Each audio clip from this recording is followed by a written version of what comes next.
नमस्कार, मैं हूं आप सभी के साथ महिमा पांडे और आप देख रहे हैं 24/7। तो स्वागत है आप सभी का हमारी खास पेशकश हॉट सीट में। हॉट सीट में हम मध्य प्रदेश और छत्तीसगढ़ की उन हाई प्रोफाइल सीटों पर चर्चा करेंगे जिन पर पूरे देश और प्रदेश की नजरें टिकी हुई हैं। आज हम चर्चा कर रहे हैं मध्य प्रदेश की बेहद खास विधानसभा सीट छिंदवाड़ा की।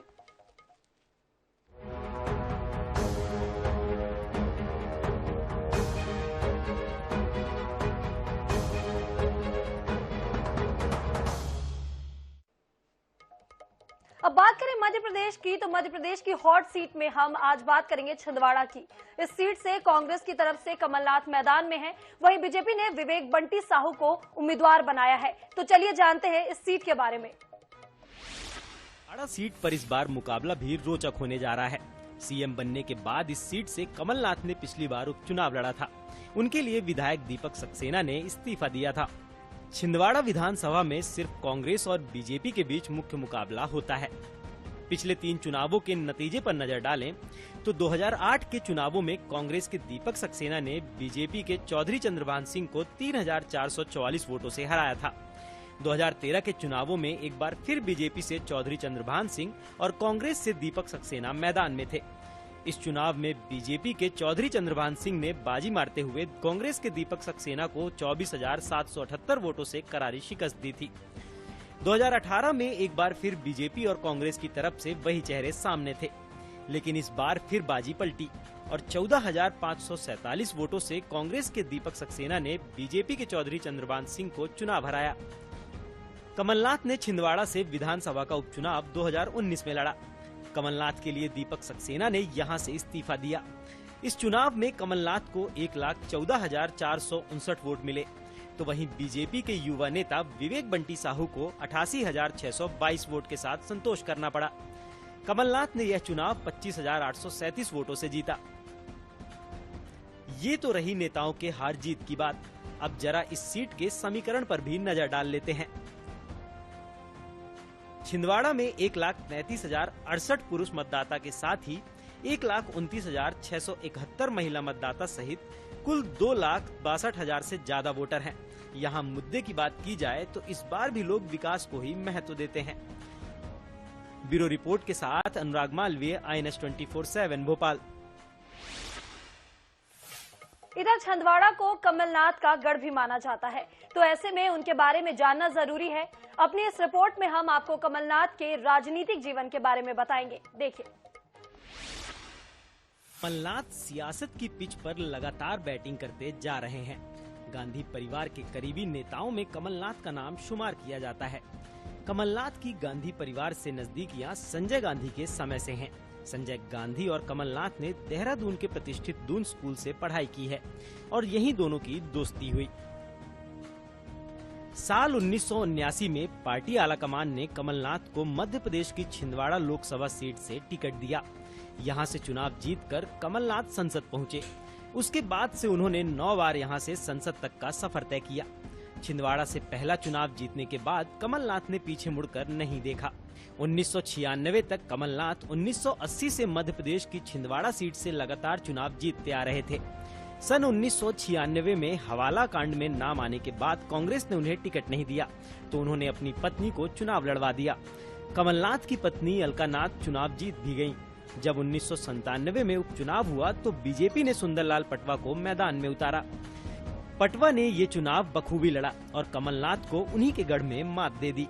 हालांकि अगले साल 1998 में फिर चुनाव हुए और पटवा कमलनाथ से हार गए। कमलनाथ 1984, 1990, 1991, 1998, 1999, 2004, 2009 और 2014 में लोकसभा के लिए निर्वाचित हुए।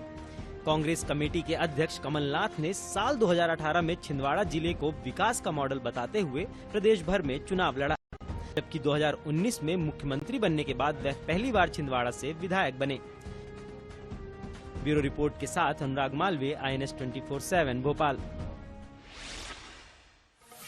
अब तक आपने कमलनाथ का राजनीतिक सफर देखा, अब आपको उनसे हुई खास बातचीत भी दिखाते हैं। छिंदवाड़ा में उनसे बात की हमारे विशेष संवाददाता अनुराग मालवीय ने। बातचीत के दौरान उन्होंने कहा कि छिंदवाड़ा के लोगों से मेरा व्यक्तिगत संबंध है।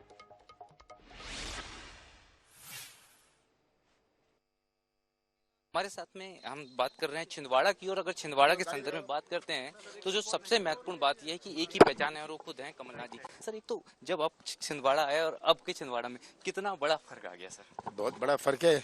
आम जनता से पूछिए। 40 साल 42 साल पहले का, 44 साल पहले का छिंदवाड़ा और आज का छिंदवाड़ा। आज छिंदवाड़ा की पूरे प्रदेश में अपनी पहचान है और आम जनता इसकी गवाह है।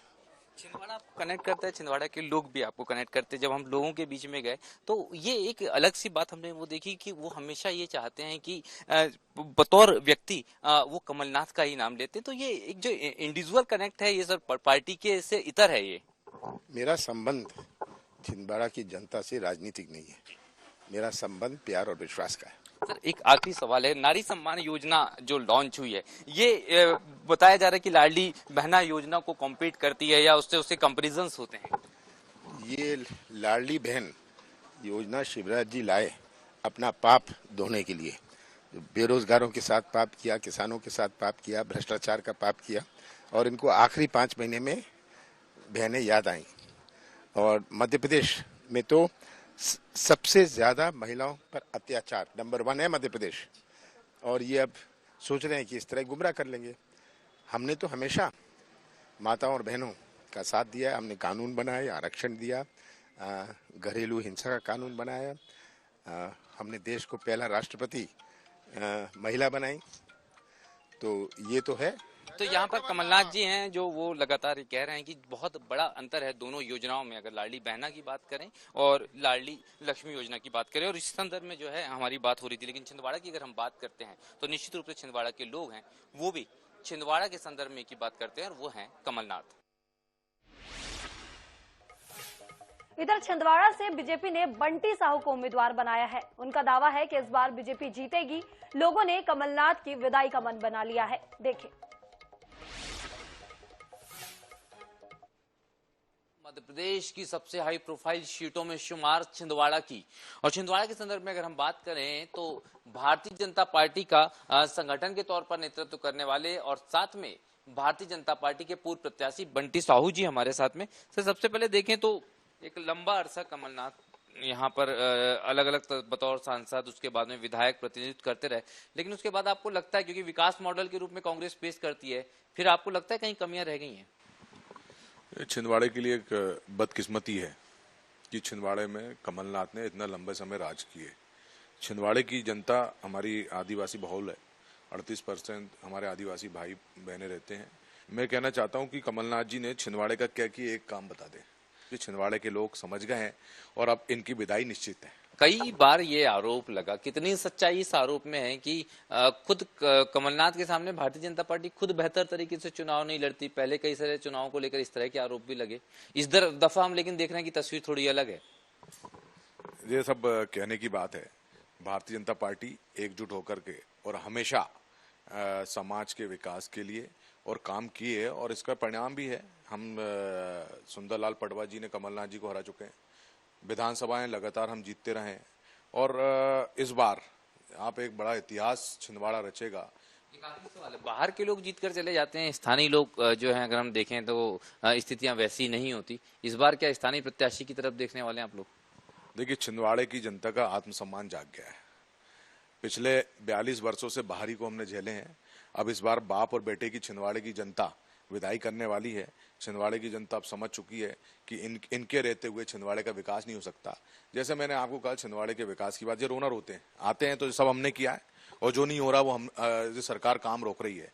मैं कहना चाहता हूं कि छिंदवाड़े की जनता ने आपको वोट दिया है, आपको आपके बेटे को सांसद बनाया है, आपको विधायक बनाया है, लेकिन क्या आपने छिंदवाड़े की एक परेशानी को, समस्याओं को लेकर के एक बार विधानसभा में कमलनाथ जी से कहना चाहता हूं, बहुत ही उससे कहना चाहता हूं कि आप बताएं कि कमलनाथ जी छिंदवाड़े के विकास के किसी मुद्दे पर आपने एक बार विधानसभा में कोई सवाल किया क्या? क्योंकि आज छिंदवाड़ा अगर गढ़ बना है तो छिंदवाड़ा बना है केंद्र की और मध्य प्रदेश की योजनाओं का गढ़ बना है। आज हमको खुशी होती है कि पूरे मध्य प्रदेश में सबसे ज्यादा आयुष्मान कार्ड से इलाज करने वाला हमारा 13.5 लाख आयुष्मान कार्ड धारी वो छिंदवाड़े के। तो निश्चित तौर पर जिले की जनता अब इन बहरूपियों को समझ चुकी है।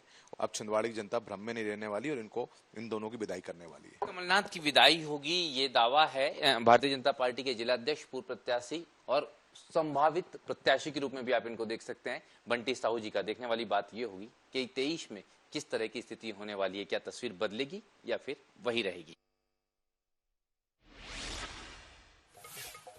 इधर छिंदवाड़ा विधानसभा पर कमलनाथ के उतरने के बाद अब मुकाबला और भी दिलचस्प हो गया है। उधर बीजेपी ने कमलनाथ के खिलाफ बंटी साहू को टिकट दे दिया है। चलिए आपको दिखाते हैं कि पब्लिक क्या कहती है। छिंदवाड़ा की राजनीति की बात करते ही कमलनाथ का नाम सबसे पहले आता है। हो भी क्यों ना, वो यहाँ से 9 बार के सांसद रहे हैं। मुख्यमंत्री बनने के बाद उपचुनाव में विधायक बने, अब फिर से विधायक का चुनाव लड़ रहे हैं और उनसे मुकाबला कर रहे हैं बीजेपी के बंटी साहू। बंटी साहू युवा चेहरा है, उपचुनाव में कमलनाथ के खिलाफ उतर चुके हैं।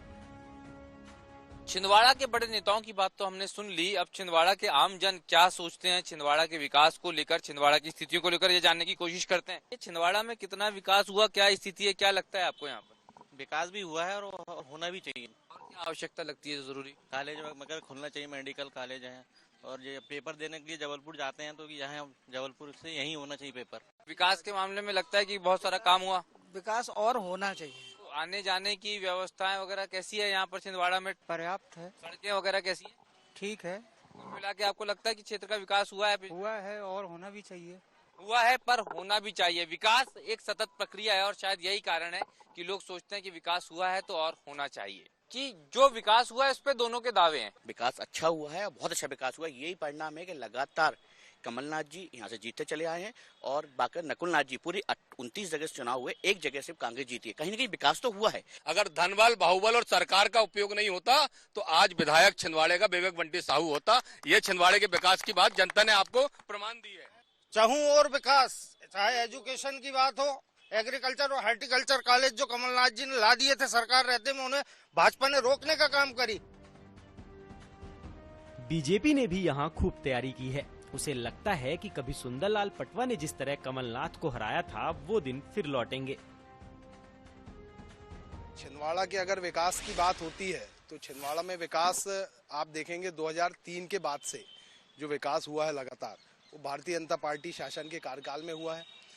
मैं ज्यादा दूर नहीं जाता, यहाँ जहाँ हम जिस पार्क में खड़े हैं, ये पार्क भी उजाड़ वीरान था, ये भी भारतीय जनता पार्टी के शासन काल में बना।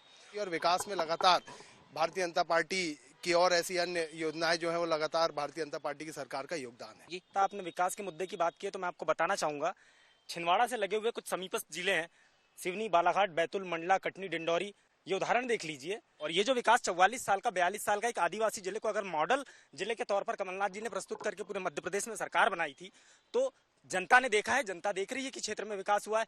आज हम 1.25 घंटे में नागपुर का सफर तय करते हैं, 1.25 घंटे में हम सिवनी का सफर तय करते हैं। इसको विकास कहते हैं। आज जनता ने मन बना लिया है, पुनः भारतीय जनता पार्टी की शिवराज सिंह की सरकार यहाँ पर बनेगी और केंद्र में मोदी जी की सरकार बनेगी। जितना विकास दिख रहा है, चाहे रोड, चाहे बिल्डिंग्स, चाहे जितना भी डेवलपमेंट दिख रहा है शहर के अंदर, वो सब 2003 से लेके अभी तक हुआ है। व्यक्तिगत कमलनाथ जी ने कुछ अलग आयन वाले को छोड़ दिए छिंदवाड़े में, वो उनकी गाथा गाते रहते हैं, वो उनके व्यक्तिगत विकास की बात करते हैं। हार जीत तो मतदान के नतीजे पर निर्भर है, लेकिन इस बार ये चुनाव कई मायनों में खास है क्योंकि कमलनाथ फिर से विधानसभा चुनाव को लड़ रहे हैं। अनुराग मालवीय, INS 24/7 भोपाल। तो यहाँ पर रुकते हैं एक छोटे से ब्रेक के लिए, जल्द हाजिर होंगे ब्रेक के बाद।